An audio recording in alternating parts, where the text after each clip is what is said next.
বান্দারে, যদি দুশ্মন বেড়ে যায়, আত্মীয়র ভিতরও দুশ্মনের সৃষ্টি হয়ে যায়, রক্তের মানুষও যদি তোর সাথে জুলুম করে, বেঈমানি করে, মন ছোট করিস না। তোদের জীবনের প্রতিটা ক্ষণে কিভাবে মোকাবেলা করবি সেটা প্র্যাকটিক্যাল শিখে নেওয়ার জন্যই আমি প্রত্যেকটা নবীকে এক একটা মুসিবত দিয়ে তোদের জন্য শিক্ষার ব্যবস্থা করে দিয়েছি। সুবহান। তোদের উপর যখন আপনরা বেশি কষ্ট দিবে, জুলুম করবে, ইউসুফ নবীর জীবনীটা একটু খেয়াল করিস। ইউসুফ নবীর জীবনীটা একটু খেয়াল করিস। ওনার আপন রক্তের ভাইয়েরা কি পরিস্থিতি ওনাকে করেছিল যে কূপের মধ্যে ছোট বাচ্চাকে ফেলে দিয়েছে, কিন্তু আমি রব তাদের সে প্ল্যানিংটাকে নষ্ট করে দিয়ে যারা ওনাকে কূপে ফেলে ধ্বংস করে দিতে চেয়েছিল, আমি সেই ইউসুফকে মিশর পর্যন্ত পৌঁছাই দিয়েছি। জগৎ ওনাকে অপরাধী ভেবে, অপরাধী মনে করে জেলখানায় বন্দী বানিয়েছে। ওনার ধৈর্য শুকরের কারণে আমি আল্লাহ ইউসুফ নবীকে রাজার সিংহাসনে বসিয়ে দিয়েছি। বান্দা, যখন শরীর বেশি অসুস্থ হয়ে যাবে, আমার নবী আইয়ুবের কথা মনে করিস। যখন তোর মানসিক যন্ত্রণা একটু বেশি বেড়ে যাবে, আমার নবী ইব্রাহিমের কথা একটু মনে করিস। যখন তোর দিক চতুর রাস্তা বন্ধ হয়ে যাবে, চতুর্দিকে তুই অন্ধকার দেখবি, তখন আমার নবী ইউনুসের কথা একটু মনে করিস। আর একটু জোরে বলেন না সুবহানাল্লাহ। ও আমার বান্দা, তোদের জন্য প্রত্যেকটা নবী রাসূলের জীবনীতে আমি আল্লাহ শিক্ষার ব্যবস্থা করে দিয়েছি। আর সব শিক্ষাকে এক জায়গায় করে বাঁচার রাস্তার ব্যবস্থা করে উসওয়াতুন হাসানা ওয়ালা নবী রাহমাতুল লিল আলামিনের জীবনীকে সামনে রেখে দিয়েছি। সুবহানাল্লাহ। বান্দা যেটা রবের, সে হারবে, ফেল যাবে, এটা হতে পারে না। রবের বান্দা কখনো হারে না ভাই, রবের বান্দা হারে না। আমি হয়তো বুঝাতে পারছি না আপনাদেরকে, রবের বান্দা হারে না। যারা হারে তারা রবের বান্দা না। এক দলে 3 গোল দিয়েছে, আরেক দলে 6 গোল দিয়েছে, জিতছে কে? বলেন বলেন, আরো জোরে বলেন। 5টা ম্যাচের ভিতরে একটা দলে 3টা জিতেছে, আরেকটা দলে 2টা জিতেছে। ট্রফি কে পাবে? জোরে বলেন। 2 জনে ঝগড়া লাগছে, একজনের পিঠ মাটিতে লেগে গেছে, আরেকজনের পিঠ লাগে নাই, জিতছে কে? বলেন না ভাইয়া।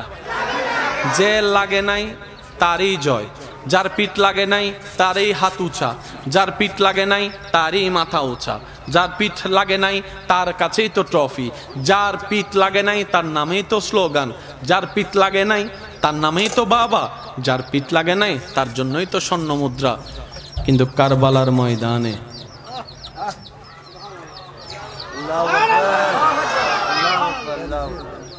কারবালার ময়দানে এজিদের পিঠ লাগে নাই, ইমাম হুসাইনের পিঠ লেগেছে। এজিদের মাথা কাটে নাই, ইমাম হুসাইনের সেরে পাক কেটেছে।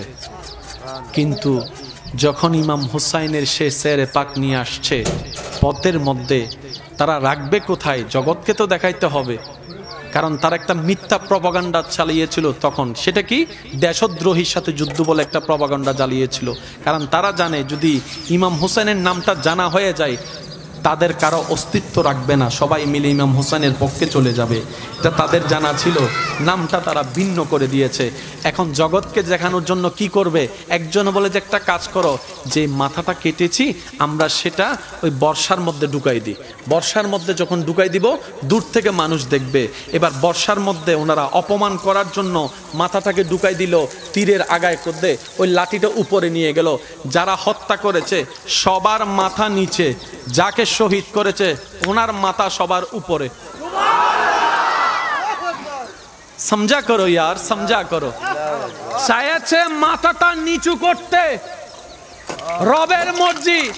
মাথাটা এমন ভাবে তুলেছেন, জগৎ বলে পিঠ যার লাগে তার স্লোগান হয় না, কিন্তু আপনার এলাকার প্রত্যেকটা মানুষ সাক্ষী 2024 সালেও জায়গায় জায়গায় রন্দে রন্দে ব্যানারে ব্যানারে ইমাম হুসাইনের নাম দেখা যাচ্ছে, ইমাম হুসাইনের নাম দেখা যাচ্ছে, ইমাম হুসাইনের নাম দেখা যাচ্ছে। কোরআন ডাক দিয়ে বলে ওয়াতু ইজ্জু মান তাশা ওয়াতু জিল্লু মান তাশা। চিৎকার দিয়ে বলেন সুবহানাল্লাহ। আল্লাহ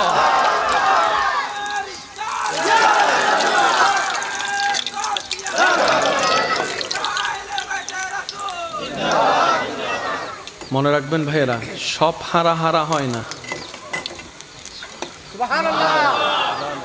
মন খুলে বলা যাবে সুবহানাল্লাহ। দিলের কান খোলা আছে তো ভাইয়া? কারা শুনবেন? যারা নিজের লাভ বুঝে তারা। যারা নিজের লাভ খুঁজছেন কিংবা বুঝেন তারা শুনেন। দর্শক অনেক ধরনের হয়, প্রেমিক একজন থাকলেই যথেষ্ট।